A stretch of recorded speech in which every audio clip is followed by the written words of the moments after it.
Jadi makin ditekan, makin yakin sama Allah.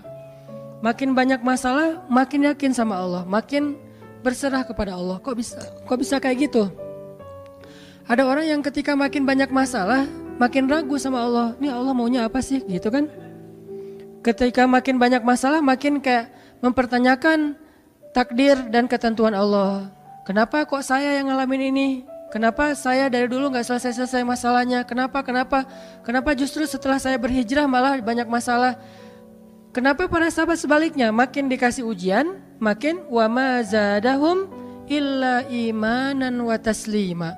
Gak bertambah kecuali iman dan kepasrahan. Jadi dikasih ujian malah makin yakin sama Allah, bukan makin ragu.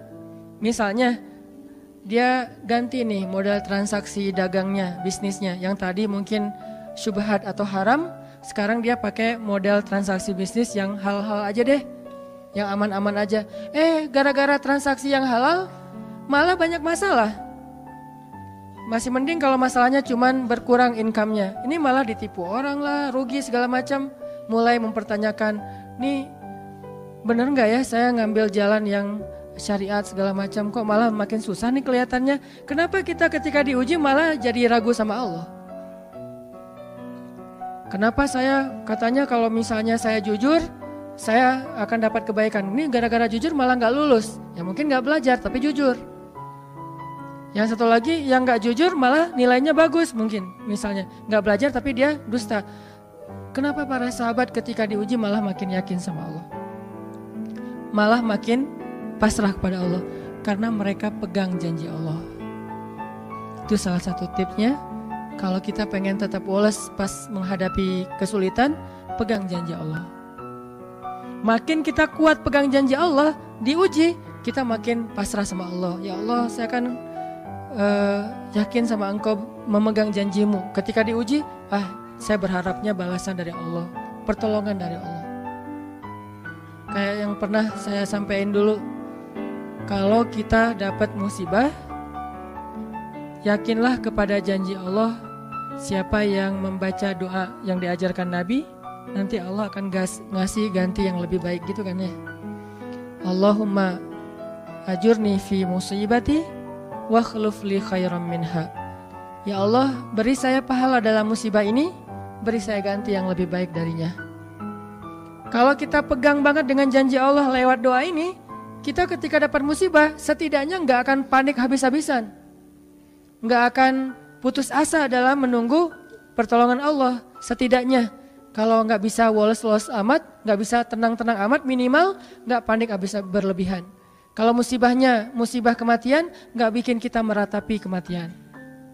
Kenapa? Kita pegang janji Allah SWT.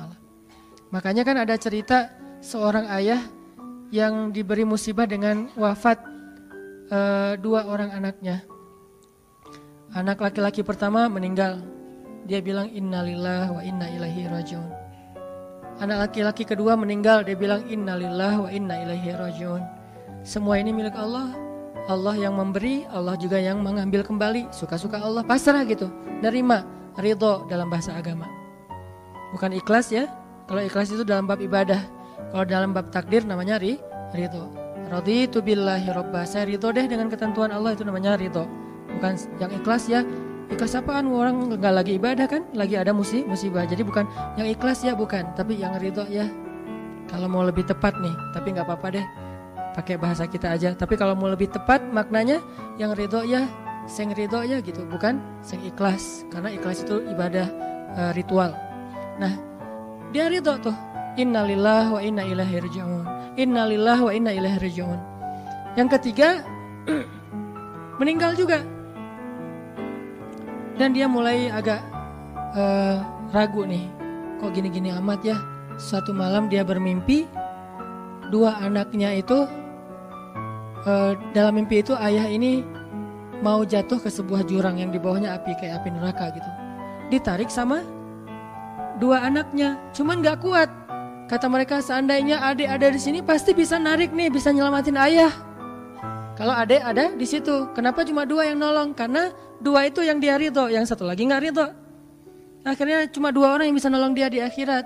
Bangun dari mimpi dia sadar, oh ternyata justru Allah pengen nolong dia di akhirat dengan musibah itu. Dan buat anaknya juga kebaikan nanti di akhirat masuk surga. Akhirnya dia bilang innalillah wa inna ilaihi rajiun, astaghfirullahalazim. Hidup kadang kayak gitu. Ketika kita pegang janji Allah, ada sesuatu yang kita tunggu di dalam kesulitan hidup kita. Sehingga buat kita selalu punya harapan. Tapi kalau kita nggak pegang janji Allah, kita nggak nunggu apa-apa kecuali mengeluhkan keadaan kita. Dan itu bikin kita lemah. Ditolak yang pertama, innalillah wa inna ilaihi rajiun. Ya Allah beri saya yang lebih baik darinya. Nemu nih, ditolak lagi. Lebih cantik tapi nolak juga, kan lebih sakit ya. Lebih cantik, ditolak lebih sakit. Ya Allah beri yang lebih baik lagi. Makin lama makin di puncaknya rasa sakit yang udah gak tahan, diterima. Nih happy ending nih. Ada gak ya yang kayak gitu ya? Kalau jarang ada, berarti belum mempraktekkan jurus ini nih. Kalau pengen kayak gitu, coba tes deh. Cuman kalau ngetes Allah tahu sih ya. Coba deh praktekin, bukan ngetes, praktekin. Nanti pasti kita akan ngelihat hasil yang luar biasa. Jadi pegang janji Allah. Saya kalau nggak selalu sih, kadang-kadang nih, terutama hal-hal yang masih mampu.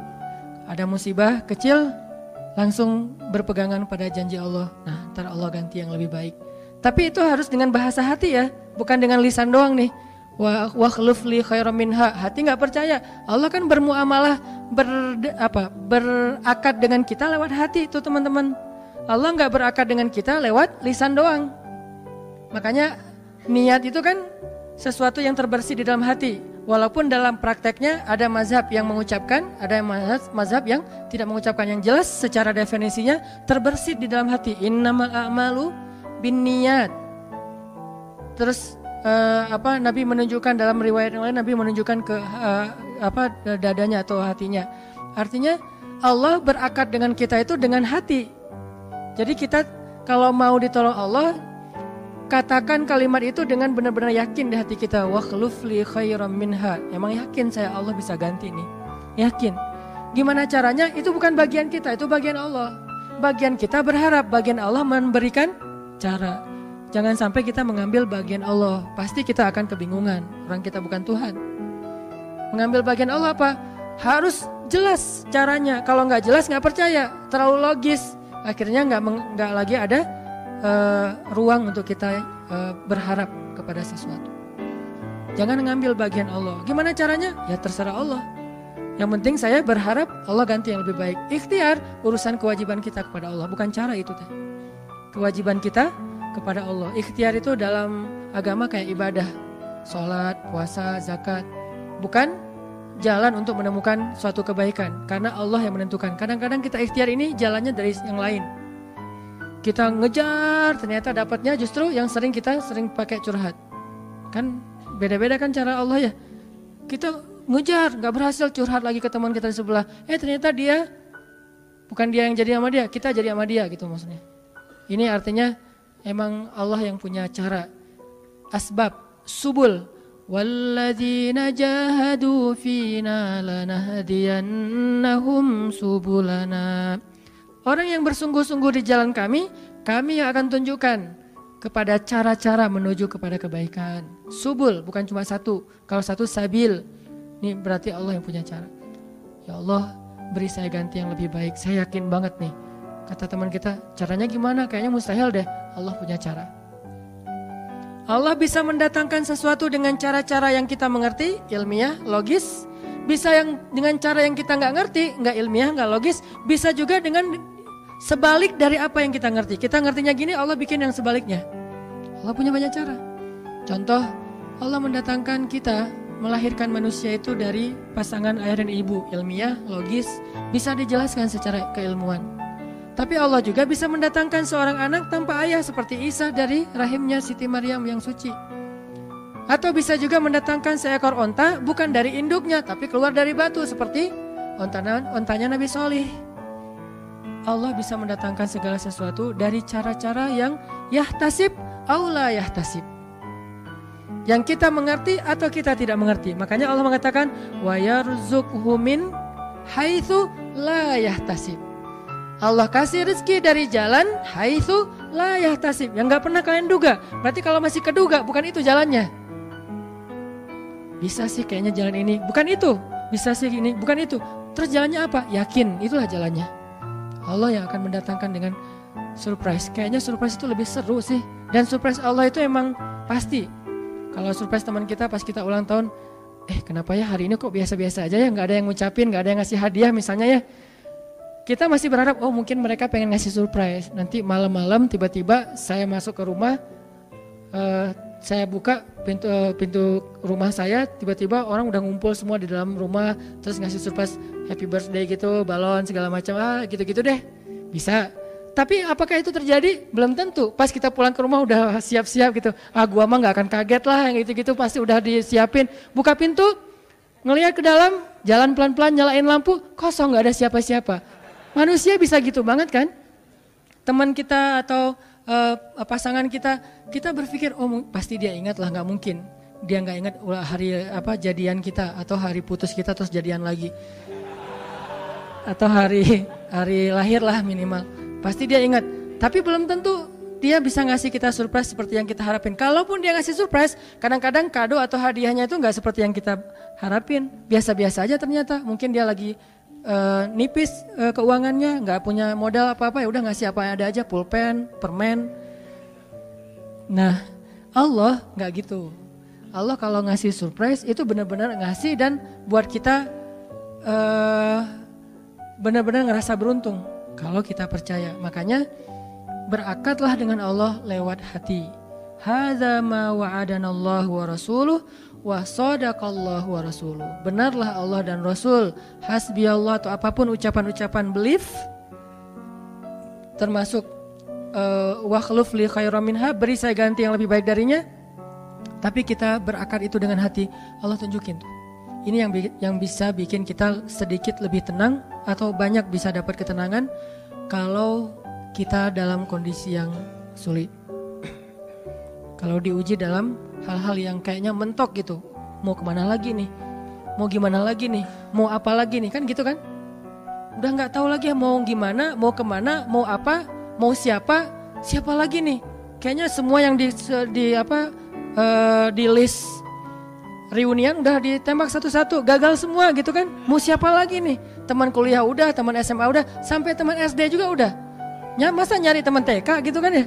Nyari semua nolak, ke siapa lagi? Allah yang punya siapanya. Kadang-kadang siapanya Allah itu kita gak pernah ngeduga. Yang kita gak pernah mau ke situ karena berpikir gak mungkin deh kalau itu mah. Justru kita gak ngedatangin dia karena kita gak percaya mungkin. Tapi buat Allah apa sih yang gak mungkin? Julaibib dengan kondisi rakyat jelata banget ketemu seorang cewek yang selebgram banget, bisa aja tuh. Apalagi kita yang insya Allah nggak julaibib amat lah ya, masih kerenan dikit lah. Walaupun mungkin solehnya pasti jauh dengan julaibib, tapi secara fisik ya kita bukan budak, kita bukan orang yang seperti digambarkan di dalam hadis gimana fisiknya julaibib sangat pas-pasan.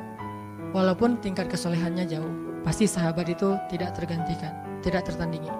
Oke, itu satu kasus di Al-Quran gimana Wallace dengan modal pegang janji Allah. Berakad kepada Allah dengan hati. Ini kata kuncinya, berakad kepada Allah dengan hati. Dan Allah pasti la yukhliful mi'ad, gak akan ingkar janji, gak akan kalau dengan hati. Masalahnya tingkat hati juga darajat. Lahum darajatun 'inda rabbihim. Orang yang beriman itu bertingkat-tingkat. Ada yang imannya itu benar-benar luar biasa, sampai hal yang paling mustahil buat dia tuh nggak ada yang mustahil buat Allah. Ada yang berimannya yang berat-berat mah dia masih agak-agak ragu, yang ringan-ringan dia masih yakin. Berarti aku tergantung prasangka hambaku kepadaku.